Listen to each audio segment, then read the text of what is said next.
Hello everyone, nubkeks here. Welcome back to Nub Raids. Death Knight is in the game. Looks like this is a little buggy. I'll go look at him at the index in a second. But just so you guys can see, at least for me, obviously it's like on level 100 account, I'm going to be getting a bunch of regeneration gear alongside of this. We got a couple of 5-star pieces to start off, then 2 6-star epics, then 2 6-star legendaries. So yeah, we shall see. We shall see if it's any good.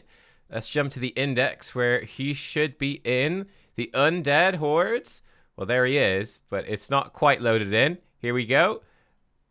What? Oh my god. Okay, let me pause the video. Let me see if I can get this working. That's hilarious. Okay, so I reloaded the game and everything. His skill icons haven't loaded in properly, but we can see Death Knight himself. That's a funny animation. Looks like he's sniffing himself or something. That's kind of, he's checking his pits, doing the old sniff test. But there he is. He looks absolutely awesome. He looks really cool. So he does blend in more than some of the promotional art there. He does blend in, I think, pretty well with the undead hordes. He's definitely fitting in. Looks super cool. And yeah, one thing that someone left a comment, which I hadn't realized, if you got the blue glowing eyes and the yellow armor, it's actually Ukrainian colors as well. So that's pretty interesting. His base stats, we should look at those real quick. Solid base stats, 20,000 HP. Oh, he dropped his sword. Amazing. He's trying so hard. All right, 20k HP. He's got 1400 defense, 97 speed. His crit damage is low. 40 resist, 20 accuracy is good. So he's got very good tanky stats. Oh, look, his helmet, his mask fell down as well. He's dropped his sword to fix it. That's so good. Maybe I missed him dropping his helmet the first time. That's hilarious. So he is a bit slow, and he's not going to hit very, super hard. He doesn't have crazy high crit damage. But he's got really good defensive stats across the board, so he looks like an absolute tanky unit. Now, his A1, Heckler of Legends, attacks one enemy, 30% chance of placing a provoke debuff for one turn, increases to 55% against legendary champions. The damage scales off defense, 20% damage from books, and another 20% to debuff, so a 50% chance to provoke on his A1, 75% against legendaries. Very solid A1. That's a solid A1. There's other, obviously, legendary champions that have like a 75% chance to provoke just on their A1, but 50% is pretty respectable. It's going to be a 50% chance probably against a Hydra. I don't think Hydra counts as a legendary. It's going to be very helpful, though, for Doom Tower. Going through Doom Tower waves where you are fighting really difficult legendaries, being able to lock them down consistently enough with provoke is really nice. It's A2 then. Rats off to you. 4-turn books to a 3-turn cooldown. Attacks all enemies, also scales off defense. Has an 80% chance of placing decreased attack for 2 turns and an 80% chance of placing fear for 1 turn on each legendary champion. So 100% on both of those when it's booked up. 3-turn cooldown when it's booked up. Pretty solid move as well, like AoE decrease attack. I'm thinking about like newer players especially. This is going to be massive.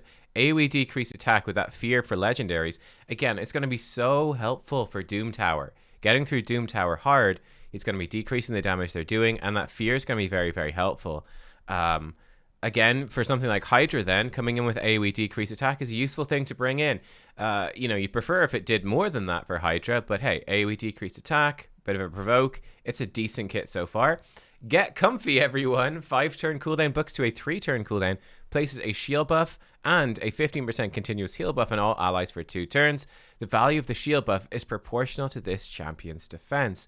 This is really interesting. It really depends how big the shield actually is. If we think about the other defensive shield users, we've got Valkyrie has the best one, and this is a massive shield. Then we have, obviously, the reasonably new Helicath, who is a fusion recently, and his shield also scales off defense. It's not quite as good as Valkyrie's, but it's still a massive shield.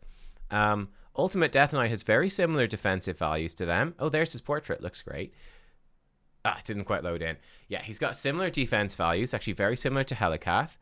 If this is a similar size shield to Helicath, this is an exceptionally good move. Even if it's weaker, I'm guessing it's probably going to be a bit weaker, but I could be wrong.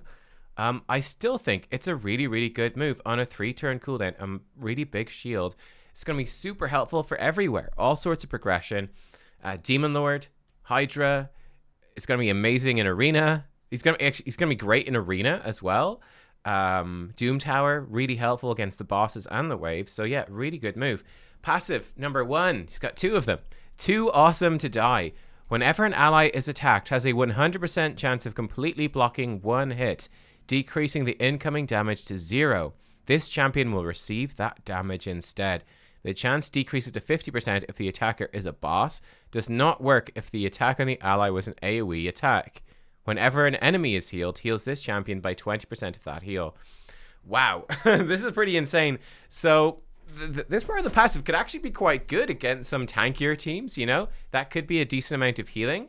It's a nice little perk anyway, but this passive is really cool. So it doesn't work against AoE attacks, but on single target attacks, he's going to block. He's got no cooldown on this, as far as I can tell. So it's just he is going to block one hit of every single target attack against any ally and take it himself instead. It's very strong. That's very, very strong. Like, you think about something like Rotos in the arena, you know, it's just, bam, he just, Death Knight, Ultimate Death Knight's going to take the hit instead. I think that's, oh, look, there's Mr. Nipples. That's cool. There he is. He's running around there. That's really powerful. That's really, really powerful. It's really going to help against single target nukers. This guy is going to be dominating arena, I think, for any new account. This is your guy. So strong. And then it's a 50% chance against bosses. Again, that's also super strong.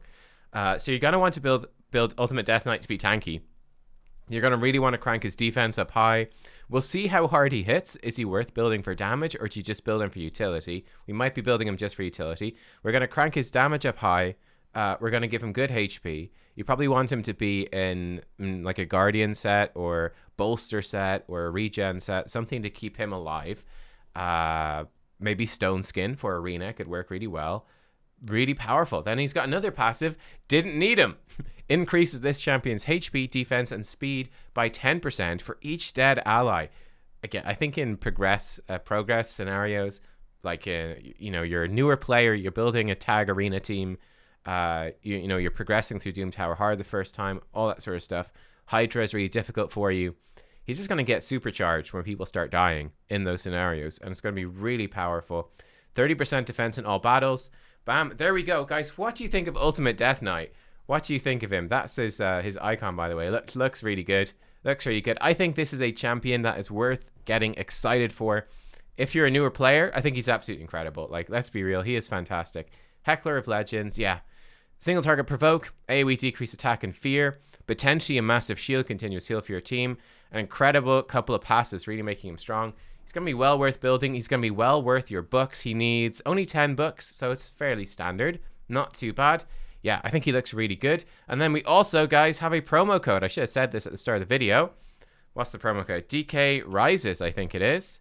Yeah, DK Rises. There we go. Bam. We've got a promo code as well. 50 brews, 10 big pots, 5 of these. I think it's the same for everyone. It should be enough pots, I believe, to just ascend your Ultimate Death Knight. When you get him from your Ultimate Death Knight hunt, when you get him, that you'll be able to just fully ascend him right up. Okay, the art's sort of slowly getting there. It's slowly getting there. Not too bad. Yeah, he looks great. I do feel like as well, it's definitely a bit of a Ukrainian statement, isn't it? It's got the Ukrainian colors, and then it's a lot about, you know, standing strong, you know, striking fear into these bigger, tougher champions that are trying to bully them. I feel like there's a bit of a statement there from the Ray developers who are from Ukraine. I especially kind of feel like that stands out after they just did they call it like the Justice Pack, and you know, they have the Ukrainian Independence Day yesterday, all of that.